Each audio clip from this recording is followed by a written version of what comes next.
सिंधु जी सजाई दोस्तों जो अमड़ खीर मनाई। गोठ वॾा बेलार में सिंध मॉडल स्कूल जे प्रिंसिपल उस्ताद गुलज़ार मंगी तरफ़ां सकाफ़ती ॾियारो मल्हाइण जो प्रोग्राम थी गुज़रियो, जंहिंमें उस्तादनि ॻोठाणनि वॾे अंग में शिरकत कई।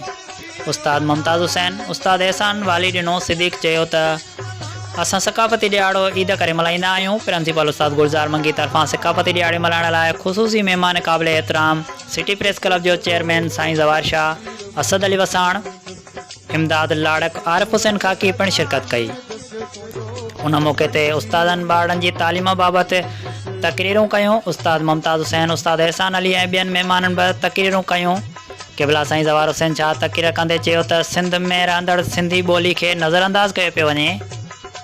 सिंधी ॿोली अजरक टोपी असांजो शान आहे। स्कूल जे शागिर्दनि ऐं शागिर्दियाणी सिंधी सकाफ़ती ॾियारे बाबति सिंधी गीत पिणु चया। सिंधी गीतनि ते डांस पिणु कई वई।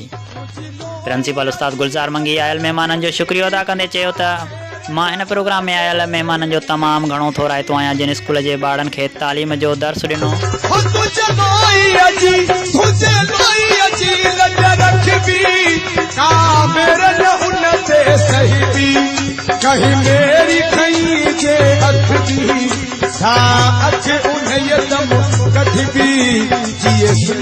पढ़ी